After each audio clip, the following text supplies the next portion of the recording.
اللہ تعالیٰ کی مرضی کے بغیر کوئی کام نہیں ہو سکتا، اور اگر اللہ چاہے تو ہر جگہ اس کا حکم نافذ ہو سکتا ہے، مگر ایسا نہیں ہے۔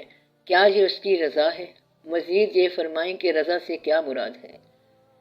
یہ بڑے غور والی بات ہے۔ سوالوں کا جو سلسلہ ہے، اس میں سب سے بڑا سوال یہ ہے کہ اللہ کریم کو کون سا دین پسند ہے، اور اللہ تعالیٰ دنیا میں اس کا نفاذ چاہتا ہے یا نہیں؟ کیا اللہ اپنی چاہت کو پورا کرنے میں قادر ہے کہ نہیں؟ اگر اللہ ہر شے پر قادر ہے تو واقعہ کیوں نہیں ہوا؟ یہ ایک اہم سوال ہے کہ اللہ کی دنیا ہو، اللہ خالق ہو، اور مخلوق اللہ کو نہ مانے، اور پھر بھی مخلوق کو اس کا رزق پہنچ رہا ہو، پھر منشائے خالق کیا ہے؟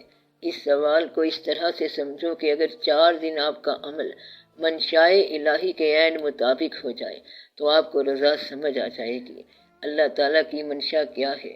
جب تک آپ اپنی منشا کو اس کی منشا کے ساتھ مکمل طور پر منسلک نہیں کرتے یا استعمال میں نہیں لاتے تو اتنا بڑا سوال آپ کی سمجھ میں نہیں آ سکتا۔ چاہے جواب کچھ بھی دیا جائے، اس کو سمجھنے کا آسان طریقہ یہ ہے کہ پہلے آپ اپنی ذات کا جائزہ لیں۔ آپ کے وجود کی جو کائنات ہے، کیا اس پر اللہ کا حکم نافذ ہے؟ آپ کو یہ مثال دے رہا ہوں کہ کوئی شخص اگر بیماری میں یا حالات کی کمزوری میں اللہ کا تقرب حاصل کر لے تو بہت بڑی بات ہے۔ ایسا شخص اگر غریب ہو جائے یا امیر ہو جائے تو اس سے کوئی فرق نہیں پڑتا۔ اگر اسے یہ کہا جائے کہ تجھے دولت بھی مل جائے گی اور تو اللہ سے الگ بھی نہیں رہے گا، اور یہ کہ تمہیں غریبی مل جائے گی تو بھی تعلق اللہ سے قائم رہے گا، اس وقت اس کا کیا چوائس ہوگا؟ غریبی کے ساتھ اللہ کے تقرب میں رہنے کا جذبہ کتنے لوگوں میں ہے؟ ابتلا کی موجودگی میں اللہ کے ساتھ تعلق رکھنے کی خواہش کتنے لوگوں میں ہے؟ جب تک یہ بات سمجھ میں نہ آئے کچھ نہیں بن سکتا۔ آپ کی خواہش ہے کہ مثالی معاشرہ ہونا چاہیے، یہ بہت اچھی خواہش ہے، ایسا ہونا چاہیے۔ ایسا معاشرہ کبھی قائم ہوا کہ نہیں ہوا، یہ الگ بات ہے۔ فی الحال تو اتنی بات مانو کہ جو کچھ ہو رہا ہے وہ اللہ کی رضا ہے، کوئی کام رضا سے باہر نہیں ہو رہا ہے۔ یہ دین آپ کا دین، یہ آپ کی کوششوں کا نام ہے، اور یہ آپ کے جہاد کا نام ہے۔ اللہ تعالیٰ کافروں کو کلمہ پڑھانا چاہے تو پڑھا سکتا ہے۔ آپ کے لیے یہ حکم ہے کہ آپ کلمہ پڑھو اور اس کے مطابق زندگی گزارو۔ جب آپ کا معاشرہ دینی لحاظ سے مضبوط ہو جائے تو پھر دین کی دعوت بن کر نکلو اور لوگوں کو اللہ کی رضا کے متعلق بتاؤ۔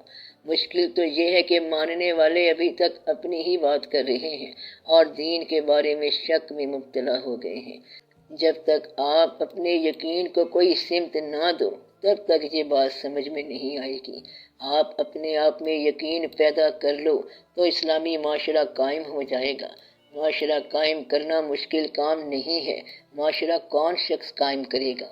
جو شخص اپنی ذات، اپنی انا اور اپنی خواہشات اللہ تعالیٰ کی رضا کے تابع کر دے یا اپنی خواہشات کو نکال دے، پھر ایسا معاشرہ قائم ہو جائے گا۔ نہ تو کوئی بادشاہ معاشرہ قائم کر سکتا ہے اور نہ اپنی انا کا سفر کرنے والا ایسا معاشرہ قائم کر سکتا ہے، اور نہ وہ شخص کر سکتا ہے جس کو حاصل اور محرومی میں فرق لگے اور جسے اپنے اور بیگانے میں فرق لگے۔ ایسے شخص نے کیا کام کرنا ہے؟ اس نے صرف یہ کرنا ہے کہ یہ بیگانے ہیں اور یہ میرے اپنے ہیں، ان کو جنت میں داخل نہ ہونے دینا، ان کو دوزخ میں نہ جانے دینا۔ یہ تو کوئی بات نہ ہوئی۔ آج اگر بفرض محال کسی کو عبادت کی توفیق مل جائے تو پتہ ہے وہ کیا کہتا ہے؟ میں عابد ہو گیا ہوں اور میرا خیال ہے کہ یہ لوگ جو میرے ساتھ نہیں رہتے ان کا مقام دوزخ ہے۔ وہ ذہنی طور پر دوزخ الاٹ کرتا رہتا ہے۔ آپ کو کوئی آدمی ایسا نہیں ملے گا جو یہ کہے کہ یا اللہ مجھے جنت میں اس وقت تک نہ بھیج جب تک میرے احباب اور رشتہ دار جنت میں نہ جائیں۔ آپ سب لوگ دعا کریں کہ آسانی ہو جائے، پھر ایسا معاشرہ قائم ہو جائے گا۔ باقی رضائے الہی تو وہی ہے جو موجودہ حالات ہیں۔ کسی نے ایک بزرگ سے پوچھا تھا کہ یہ سب کیا ہو رہا ہے اور یہ ٹھیک کیسے ہوگا؟ انہوں نے کہا لگتا ہے تو ہم سے زیادہ جلدی میں ہے، ہم جاننے والے تو خاموش بیٹھے ہیں اور تو بولتا جا رہا ہے، تو کام کرنے والے خاموش بیٹھے ہیں طاقتیں خاموش ہیں، لیکن کمزور کو کیسے سمجھائیں؟ اس لیے اس طرح کا سوال کرنے میں بڑی احتیاط چاہیے۔ مثلا یہ سوال کہ اللہ تعالیٰ کافر کو کیوں پیدا کر رہا ہے جبکہ کفر کو پسند نہیں کرتا؟ جب تک رضا سمجھ نہ آئے، اللہ کی منشا سمجھ نہ آئے، آپ کو یہ بات سمجھ نہیں آ سکتی۔ آپ یہ کرو کہ اللہ کے نام پر معاشرہ قائم کر لو۔ رضائے الہی کی بات کرتے ہو تو ایک راز سے رضائے الہی سمجھ میں آ سکتی ہے۔ راز یہ ہے کہ اللہ تعالیٰ کا ہر فیصلہ تسلیم کرنے کی مکمل صلاحیت پیدا کروں۔ اس کا ایک آسان نسخہ بتا دیتا ہوں۔ آپ کے ساتھ جو کچھ ہو رہا ہے اس کا گلہ نہ کرنا۔ اللہ تعالیٰ اگر کچھ لے لے تو رونا نہیں اور افسوس نہیں کرنا اور اس سے کچھ مانگنا بھی نہیں۔ دو کام آپ کر لو، ایک ڈیمانڈ بند کر دو اور ایک کمپلینٹ ختم کر دو۔ یہ بات صرف اس شخص کے لیے ہے جس نے رضا کے بارے میں اپنا ذاتی سوال کیا ہے۔ اب سوال یہ ہے کہ میں چاہتا ہوں کہ اللہ کی رضا سے پردہ اٹھے، تو اس کا جواب یہ ہے کہ آپ اپنی زندگی میں دو چیزیں ترک کر دو، ڈیمانڈ اور کمپلینٹ۔ اگر خواہش نہ کرو گے اور شکایت نہ کرو گے تو رضا سمجھ آ جائے گی۔ یہ عمل کر کے دیکھو تو رضا پوری طرح سمجھ آ جائے گی۔ جس چیز کو آپ غم سمجھ رہے ہیں عین ممکن ہے وہ غم نہ ہو، جس چیز کو آپ خوشی سمجھ رہے ہیں عین ممکن ہے وہ خوشی نہ ہو۔ ایک اور بات بتاتا ہوں، یعنی ایک اور نسخہ بتا رہا ہوں۔ آپ دو چیزیں اپنی زندگی سے نکال دو، تسکین وجود اور پیسے کی محبت۔ پیسے کے آنے کو پسند کرنا اور پیسے کے جانے کو ناپسند کرنا، یا یہ کہ پیسے کو پوجا کی حد تک پسند کرنا، اس چیز سے گریز کیا جائے۔ دوسری بات یہ کہ آپ گریٹیفیکیشن یعنی تسکین وجود کو کم کر دو اور ہو سکے تو ختم ہی کر دو۔ جب بات رضا کی ہو رہی ہے تو یہ دیکھو کہ رضا روح کا شعبہ ہے اور اسے جسم سمجھ نہیں سکتا۔ جسم کائنات کو سمجھے گا اور روح رضا کو سمجھے گی۔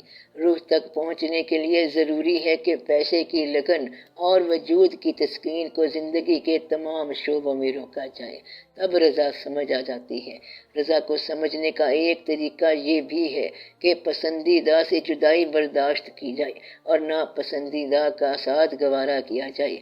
رضا تب سمجھ آ سکتی ہے جس وقت آپ ویلتھ کا محبت نامہ، وجود کی تسکین، پسندیدہ کی جدائی، ناپسندیدہ کا ساتھ گوارا کرنے کی صلاحیت رکھتے ہوں، اور زندگی کو اپنے پاس رکھنا یا اللہ کو واپس کرنا دونوں ہی آپ کے لیے برابر ہو جائیں، اس لیے کہ یہ اللہ کا حکم ہے۔ اللہ پہلے کہتا ہے زندگی لے جاؤ اور پھر کہتا ہے زندگی واپس لے آؤ، دونوں ہی اس ذات کے حکم ہیں۔ آپ حکم کی اطاعت کرو۔ ایک حکم کی اطاعت کرنے والا اور اس کے مخالف حکم کی اطاعت نہ کرنے والا ابلیس بن جاتا ہے، اور اللہ تعالیٰ تو یہ کرتا ہی رہتا ہے کہ پہلے ایک حکم دیا کہ جاؤ زندگی لے جاؤ، اور پھر 50-60 سال بعد حکم دیا کہ زندگی واپس دے جاؤ۔ اب جو زندگی واپس دینے میں ضد کر رہا ہے وہ کہتا ہے کہ زندگی دینے والا پہلا حکم تو آپ کا صحیح ہے، مگر واپس دینے والی بات نہ کریں۔ یہ چیز ابلیس میں تھی۔ اللہ نے کہا میرے علاوہ کسی کو سجدہ نہ کرنا۔ ابلیس بولا پکی بات ہے۔ کئی کروڑ سال اس بات پہ پکا رہا۔ پھر اللہ نے کہا انسان کو سجدہ کرو۔ ابلیس نے کہا کہ یہ بات تو پہلے حکم کے علاوہ ہے۔ اللہ نے کہا اگر یہ بات حکم کے علاوہ ہے تو تم جنت کے علاوہ ہو۔ یہ ہے رضا کی بات۔ رضا یہ ہے کہ اس کائنات میں ہونے والے واقعات کو اللہ کا حکم سمجھ کے تسلیم و رضا کے طور پر تسلیم کر لیا جائے۔ یہ عین ممکن ہے، یہ عین حق ہے۔ کافر کا کافر ہونا حق ہے، مومن کا مومن رہنا حق ہے، سورج اپنے مقام پر حق ہے، چاند اپنی جگہ پر حق ہے، زندگی عین حق ہے، موت اس سے زیادہ حق ہے، اور یہ کہنا حق ہے کہ اے ہمارے رب تو نے کوئی شے باطل تخلیق نہیں کی۔ 10 دن اس کیفیت میں رہ جاؤ اور یہ سمجھتے رہو کہ اللہ نے کوئی شے باطل نہیں بنائی، پھر آپ کو اللہ کا غیر نظر نہیں آئے گا۔ پھر اگر آپ مسجد میں جا کر نماز پڑھتے ہو اور دکاندار باہر بیٹھا رہتا ہے اور مسجد کے اندر نہیں آتا تو وہ آپ کو باطل نظر نہیں آئے گا۔ پھر آپ کو یہ بات سمجھ آئے گی کہ راز کیا ہے۔ جس چیز کو تسلیم نہ کرنے میں کبھی جو خوشی ہوتی تھی اب اس کو تسلیم کرنے میں خوشی محسوس کرو گے۔ جس چیز کو حاصل کرنے میں جو خوشی ہوتی تھی، آج اس کو جدا کرنے میں خوشی محسوس کرو گے۔ رضا والوں نے بڑے بڑے طریقے اپنائے۔ انہوں نے اپنی زندگی میں اپنا آخری مقام یعنی مقبرہ اپنے ہاتھ سے بنایا۔ بولے یہ ہے میرا آستانہ عالیہ، بولے یہ ہے میرا آستانہ عالیہ یعنی میری قبر شریف، اور پھر اوپر نام بھی لکھا اور تختی بھی لکھی۔ رضا کو سمجھنا بہت آسان ہے، بشرط کہ آپ اپنی رضا نکال دو۔ باقی کچھ عملی شکلیں ہیں، وہ بھی میں آپ کو بتا دوں گا۔ رضا کو سمجھنے والے اگر کسی کا نام لیا جائے، کوئی ایسی طاقت والی شخصیت جسے آپ مانتے ہیں کہ وہ لا سیف اور لا فتح والی ایک طاقت ہے، رضا والا آدمی اللہ کی دی ہوئی طاقت کو اپنے ڈیفنس میں کبھی استعمال نہیں کرتا۔ حضرت علی رضی اللہ تعالیٰ عنہ کو اللہ کی دی ہوئی ایک طاقت کا نام ذوالفقار ہے، اور انہوں نے یہ طاقت اپنے ڈیفنس کے لیے استعمال نہیں کی اور خود شہادت سے گزر گئے۔ تسلیم والوں کے پاس سب سے بڑی طاقت برداشت کی طاقت ہے، اپنے ڈیفنس کی نہیں۔ ایسا صرف وہ کر سکتا ہے جس کے پاس طاقت ہو۔ ایک آدمی ایک بزرگ کے پاس گیا اور کہا دعا کریں میرا بچہ بیمار ہے۔ انہوں نے دعا کی اور بچہ ٹھیک ہو گیا۔ اس شخص نے کہا سرکار آپ بھی بیمار ہیں، اپنے لیے بھی دعا کریں۔ بولے دعا تو میں نے کی تھی اپنے لیے، مجھے آواز آئی پہلے یہ فیصلہ کرو کہ یہ وجود تمہارا ہے یا ہمارا ہے۔ تو یہ ہے تسلیم والوں کی بات۔ ایک آدمی اپنے شیخ کے پاس گیا اور کہا مجھے اسم اعظم دیں۔ انہوں نے کہا کہ کل دیں گے، آج باہر جا کر سیر تفریح کرو، دیکھو اور کائنات کا مشاہدہ کرو۔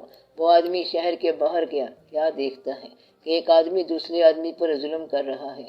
ایک بوڑھا اور غریب لکڑہارا تھا، اس پر شہر کے کوتوال نے حملہ کر دیا تھا۔ کوتوال بڑا ظلم کر گیا، اسے مارا پیٹا اور لکڑی بھی لے گیا۔ پیر صاحب نے اس واقعے کے بارے میں پوچھا کہ تیرے پاس اگر اسم اعظم ہوتا تو کیا کرتا؟ بولا میں یہ ظلم نہ ہونے دیتا، بوڑھے پر کوتوال نے بہت ظلم کیا۔ پیر صاحب بولے میری بات سن، وہ بوڑھا میرا پیر ہے اور میں نے اسم اعظم اس سے لیا ہے۔ تو اسم اعظم کی طاقتیں رکھنے والے ظاہر کے تماشے نہیں کرتے۔ اگر آپ کے پاس دولت ہو اور دولت کا اظہار نہ ہو تو پھر رضا سمجھ میں آئے گی۔ اگر آپ کے پاس علم ہو اور علم کا تماشا یا اظہار نہ کرو تب آپ کو رضا سمجھ میں آئے گی۔ اسی طرح غم کا موقع ہو اور غم کا بیان نہ ہو تو رضا سمجھ میں آئے گی۔ نہ غم بیان کرو، نہ علم بیان کرو، نہ طاقت بیان کرو، نہ دولت بیان کرو، نہ اپنا مرتبہ بیان کرو، نہ اپنی انا کے چرچے کرو، تو پھر آپ کو رضا سمجھ آ جائے گی اور فنا کے دیس میں رہنے کا مقام سمجھ میں آ جائے گا۔ اس وقت رضا سمجھ میں آ جاتی ہے۔ تو مسافر ہے مسافر بن کے چل، ڈگمگا جائے نہ خطرہ ہے سنبھل۔ یہ بات مسافر کو سمجھ آتی ہے۔ آپ بس رضا کو مان لو، کمپلینٹ اور ڈیمانڈ اللہ کے حوالے کر دو۔ جس آدمی نے زیادتی کی اس کو بھی اللہ کے حوالے کر دو۔ نہ اللہ کی شکایت بندوں کے سامنے کرو اور نہ بندوں کی شکایت اللہ کے سامنے کرنا۔ نہ بھائی کا گلہ کرو اور نہ بھائی کے دوست کا گلہ کرو۔ یہ کہو کہ مجھ کو جو کچھ ملا میری قسمت، تو نے جو کچھ کیا تیری اپنی مرضی۔ یہ ہے رضا۔ رضا کا آخری سفر موت کی وادی سے گزرنا ہے۔ پیر پیغمبر ولی درویش مردان خدا موت کی وادی سے گزرے ہیں بتسلیم و رضا۔ رضا والے اس امید پر رہتے ہیں کہ وہ کبھی نہ کبھی ہمیں شکار کرنے آئے گا۔ یہ ہے تسلیم و رضا۔ تسلیم و رضا کا راستہ نہ مانگنا، آپ مہربانی کا راستہ مانگو۔ رضا کا عمل نہ مانگنا، اس عمل کے بعد دوسرا عمل حرام ہو جاتا ہے۔ ایک آدمی نے اپنے شیخ سے سوال کیا تھا کہ تسلیم کیا ہے اور رضا کیا ہے۔ انہوں نے شعر کا پہلا مصرع سنتے ہی اپنی جان نذر کر دی تھی۔ وہ مصرع یہ تھا کشتگان خنجر تسلیم را۔ دوسرا مصرع سننے کی نوبت نہیں آئی اور حضرت خواجہ قطب الدین بختیار کاکی رحمۃ اللہ علیہ کا وصال ہو گیا۔ آج بھی اس آستانے پر قوالی کا حکم نامہ بند ہے۔ دوسرا مصرع کیا ہے؟ ہر زمان از غیب جانے دیگر است، بس تسلیم کا نام آتے ہی وہ تسلیم ہو گئے۔ بس تسلیم کا نام آتے ہی وہ تسلیم ہو گئے۔ تو قاتل کے از بہرے تماشا خون من ریزی، منا بسمل کے زیر خنجر یار می رقصم۔ تسلیم و رضا والے کہتے ہیں کہ اللہ جس انداز سے گزارے میں راضی ہوں، یہ ہے تسلیم والوں کی بات، اللہ جو کر رہا ہے یہ اس کا کام ہے، اور وہ جو کر رہا ہے ٹھیک کر رہا ہے۔